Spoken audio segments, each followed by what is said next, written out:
Hey everyone, don't forget to hit the like button, subscribe, and also share the video.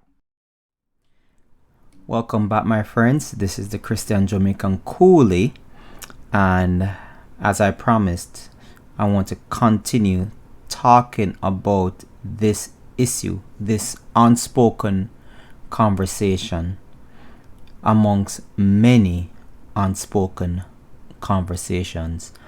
I'm not even going to call this part 2 because we haven't even gotten to part 2 yet. This is still part 1 continued. So I'm gonna write part 1 continued on the label of the video. Now, to get through the topic super quickly, I want to give you a recap on what I said in part 1, or the first part of part 1. My father cheated on my mother. He started another family with one of our maids. He basically even ran off with the maid basically. So because of that, my mother and I basically had issues in terms of communication. I believe that there was a lack of love in that household for me. I've experienced a lot of not only physical abuse but also verbal abuse as well, not only from my mother but from my sisters that live with us. And that's where I want to continue from. I want to go more in depth on this topic because I really and truly believe that the more you talk about these things is the more you'll probably hear more people talking about it, about what they went through and how similar the stories may be that come out. One of the things I remember clearly is how my brother and I would be starved. And what I mean by starved is that there would be food in the house, but we weren't allowed to eat it. There would be food in the house, and my brother and I weren't allowed to eat it, and that hurt very deeply to go through. That hurt me real deeply to go through, and it's something that it's still to this day. It really bothers me that a mother would do that to her sons, knowing that they're unable to really take care of themselves, know that they are unprepared for the world that is out there, and think that it would be okay for her to do that, to treat us inhumanely. As I said before, my mother and my sisters, we have buried the hatchet, and I do forgive them for this, but it still hurts. It still hurts to talk about it. It still hurts to think about what went on. It still hurts for me to think of my mother in the manner that she treated me, but I do my best to not hold it against her, because I do also understand that my father hurt her deeply. My father did many things to her, and what she did was not right. I'm not excusing that. I'm not going to excuse what my mother did. Because what she did was not right. You understand? And but she was going through a lot too as well. She had 4 children to take care of. There was no money in the house. We were sometimes living without electricity. Sometimes our water would get cut off. Sometimes there was no food in the house. And I'm sure that survival instincts amongst the women kicked in. There were times that it felt like they had their own little group that we weren't a part of, my brother and I. There were times where information that was supposed to be shared with everyone should have been shared, and it just felt like we were out of the loop for it just felt like We didn't belong there. I don't know about my brother, but for me, I felt like I didn't belong in the family. I felt like I was not loved. I felt like I just didn't belong there. And that's why I spent so much time at church. I spent a lot of time like going to church, making myself readily available in church, like being there every day, this, that, and whatever it is. And being very active in church, being on the church choir, the church dance group. Dancing didn't work out for me. I just can't dance. And I realized that after like the first month of in the dance group, and I even joined the dance group because there was a girl that I really had very strong feelings for as to why I joined the dance group anyway. And then after a month, I just like quit because I was like, yo, I can't dance. And she asked me why I quit. I was like, I'm not gonna like fool myself. I can't dance. But singing, I used to be able to sing like real good, and that felt really good to be a part of the church choir, the youth choir. to be on the youth choir and to sing from time to time, that really felt good. And there were times I would be writing music and singing to girls in church. Well, I don't know any guy that hasn't done that at our church that was on the church choir, where there's this guy named Rodney, and Rodney and I we were going to start a boys group, and sometimes Rodney and I would butt heads because we wanted to always say who was the better singer out of the two of us. Man, I hope that guy's alright still. Yeah, so my only escape was church and sometimes video games, but more so church. Church was where my friends were, my best friends. One of my best friend, he died in 2000, and we're gonna get into that later on. He died in 2000, and I took that hit really hard because he died on the day I was supposed to have a final exam. And I didn't go to the exam because I was too busy, grieving that day. I was in such a deep shock that he died, But during high school, from the age of 14 to 17 was extremely rough on me.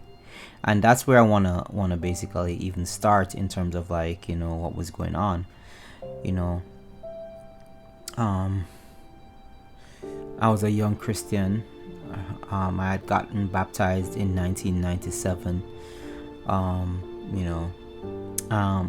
Being a Christian is not an easy walk as well, and I walked without being discipled as well. And I have a extremely huge problem with churches that basically just baptize people but don't disciple them after they're baptized. It's like you just baptize them and send them out to the world.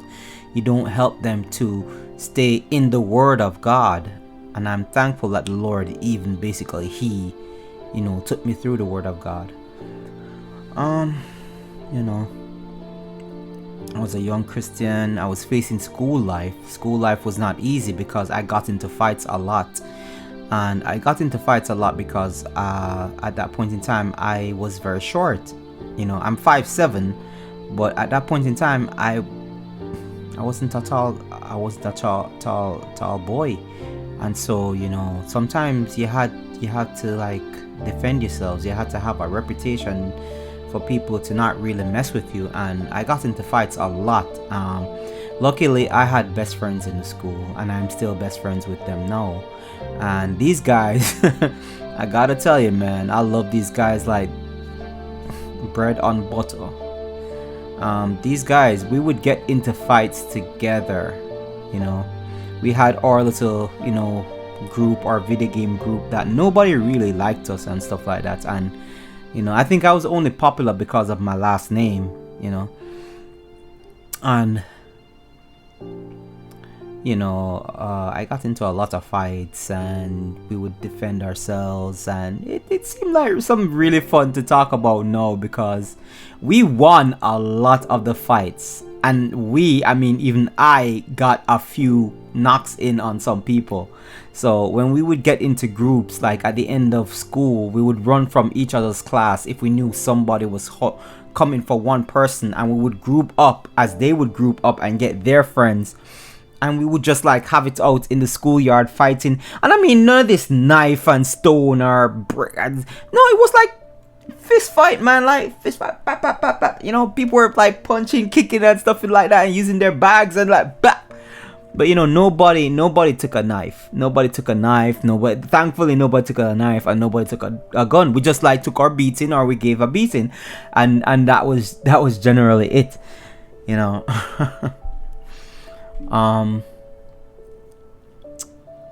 But during that time, the reason why I was fighting so much is because I had no direction as a young man. No direction at all.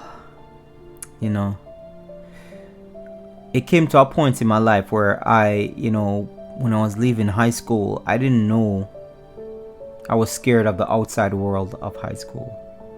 And then when I left high school, I realized it wasn't so scary, whatever. But I was afraid of the outside world. After high school, I didn't know what to expect, because you're told so many things in high school. You're told that, if you don't get these subjects, if you don't pass and stuff like that, you're gonna become a bum, you're gonna be living on the street, things like that. And at that point in time, my grades weren't doing so well, and I don't blame my parents for that, because there are many times that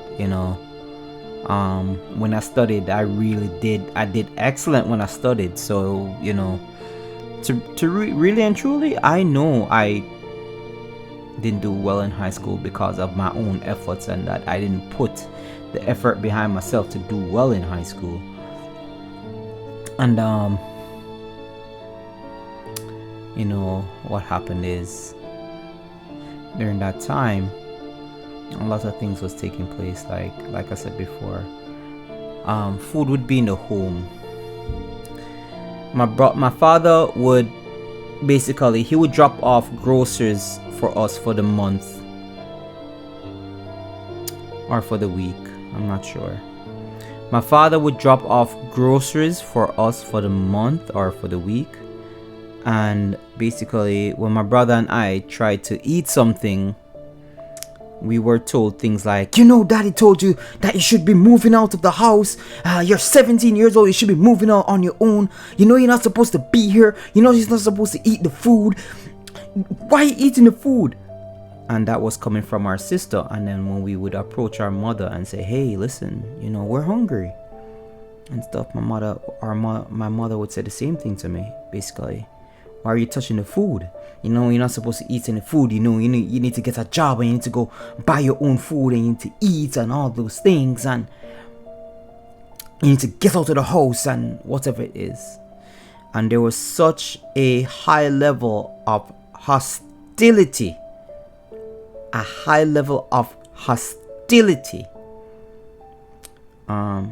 Towards me and my brother. And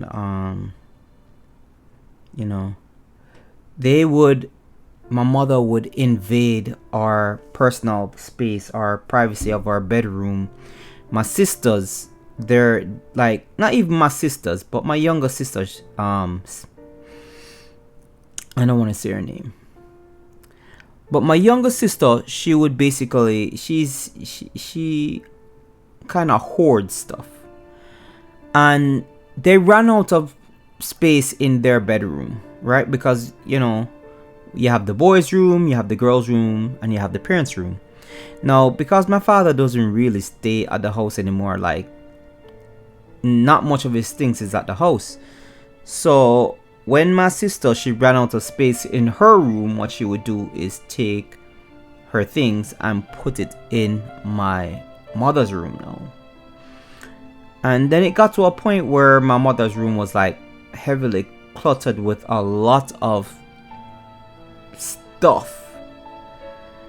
And my sister, she basically started to put stuff in our room, the boys' room, and I protested and I said, hey, listen, you can't do that. Like, you took all this space in the house and stuff like that. This little space that we have must be for us. You can't do that.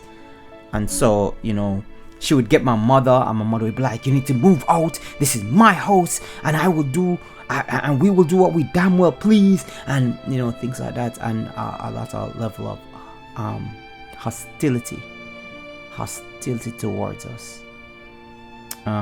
So it just felt like I was trapped inside the house. It felt like I was I didn't know where to go. I didn't have any money. And even though I was working for my father at his workshop at the time, you weren't making like a livable income to basically move out and get your own place. Because the truth about Jamaica that a lot of people have been complaining about for years is that the economy sucks. You think America has a sucky economy? Go and live in Jamaica. Go and live in Jamaica. You understand? Alright, so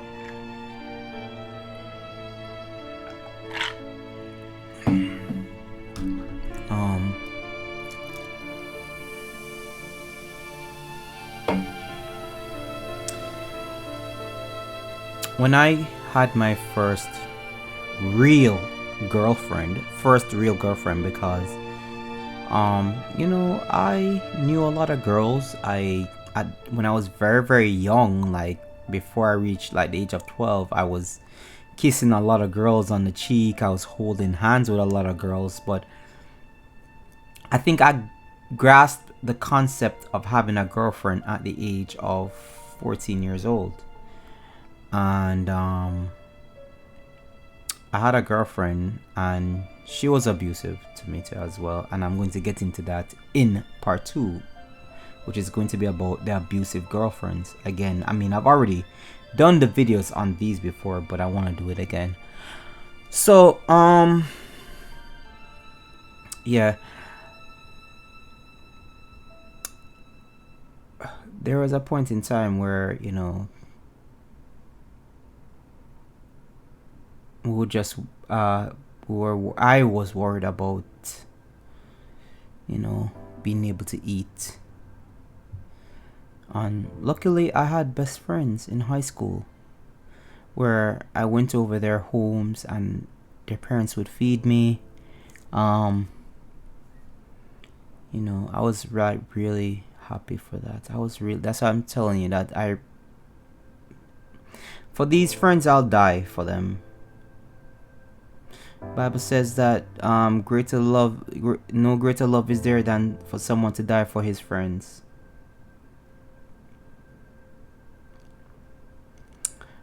These guys took real good care of me, and you know, right now, like, I might not be in the most perfect situation, but I'm in a way better situation right now.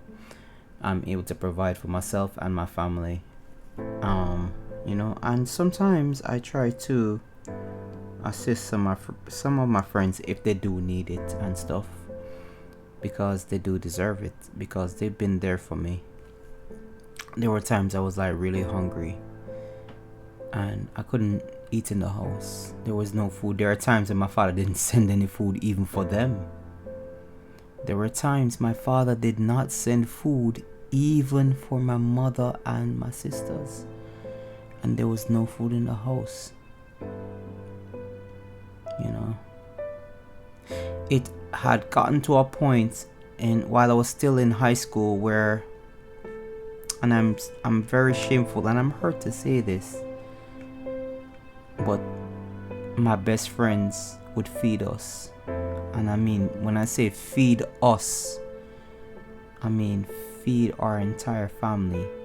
And when I mean like that, you have something called patty in Jamaica. Not beef patty that you put on a grill. A Jamaican patty is basically something that it's like a lunch that you can eat. Really nice, really meaty. Nothing like it in the world. A Jamaican patty is awesome.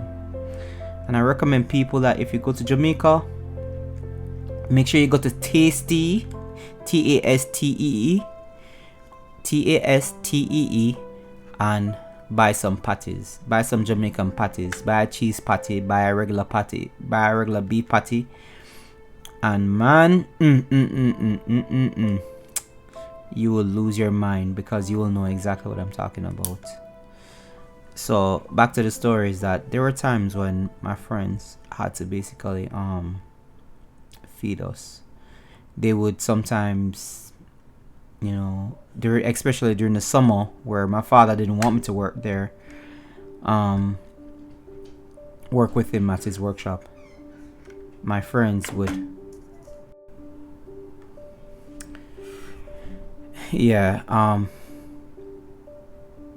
when my father didn't want me to work at his auto shop, basically, I didn't have any money.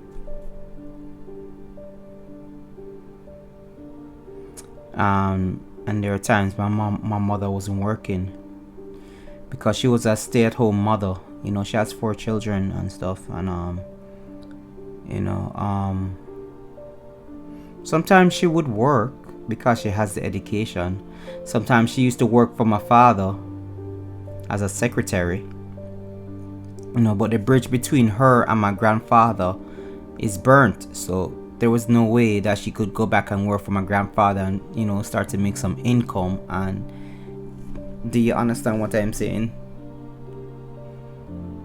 And so we suffered a lot. Like I said before, there were times when the house didn't have electricity. There were times when the house didn't have water. There were times when the house didn't have any food.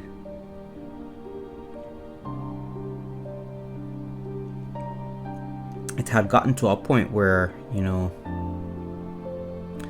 I wore one school uniform. Usually we had a school uniform for every day of the week. I had one piece of school uniform, and I had to wash that uniform every single day. I still have that. I had that uniform hung up when I left Jamaica in my room. I'm sure it's probably still there, because I told my mother never to throw it out, because it's a memory for me to remember where I came from.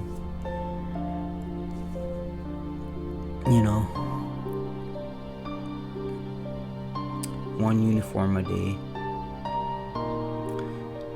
And because I used to have like one uniform a day, there were times when I was too tired to wash it at night, and it would have the stink the next day, and students would tease me because I was stink. Call me names, call me stinky, call me this, like that, blah blah blah blah blah. And it is what it is, and it was what it was. And then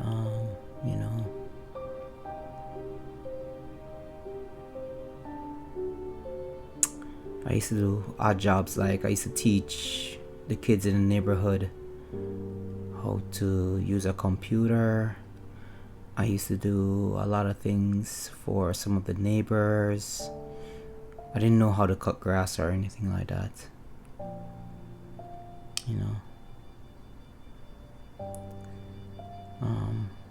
My brother and I would fight a lot because of our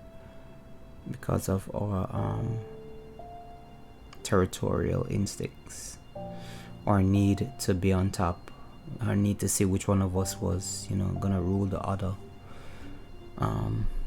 It got to a point where my brother and I fought, and I broke his arm. It was that bad. There was no unity in our home. My brother was at each other, and our sisters was against us, and our mother was against us. It's really hard to think about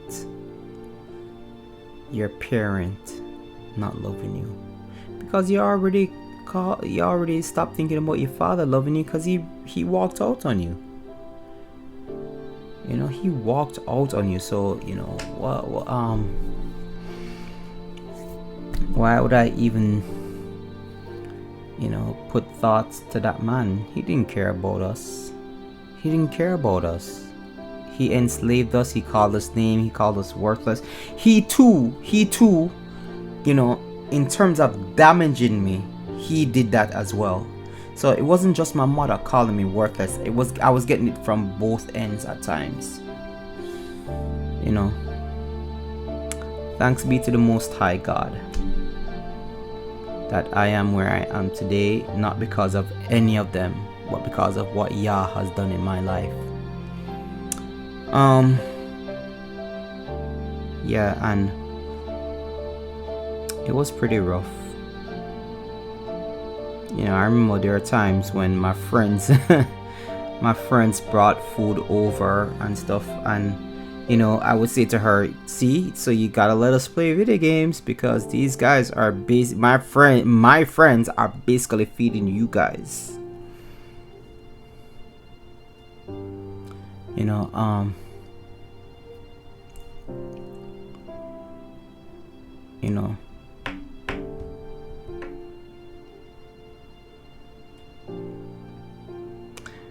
I honestly cannot speak on any more on this topic, because if I feel like I do,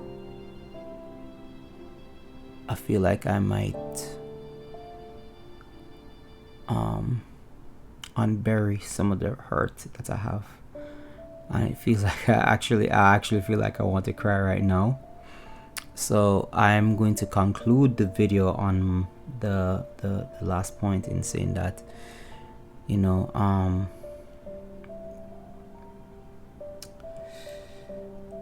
this is what happened. Just to summarize it, is that because of what my father did and because of what my mother did to us, you know, like my views of women and what they were and what I was experiencing was extremely confusing, and I found that I didn't try to please my mother because I was always in a fight with my mother. I always fought against my mother. But when I got a girlfriend, I always tried to please my girlfriend because I was hoping that she was nothing like my mother. But there are times I ended up choosing a partner that was abusive to me because I was used to it. I was used to being abused by a woman. And it's not that I didn't choose partners that weren't abusive to me, because I was with a couple of women that were not abusive to me. And you know, the relationships were very calm, very nice, and they ended very, very good. It gave me perspective on different types of relationships, what different types of relationships would be like. And you know, I looked at it and said, you know what, I need to date around. I need to see what the world of women is like. I need to see for myself what women are like.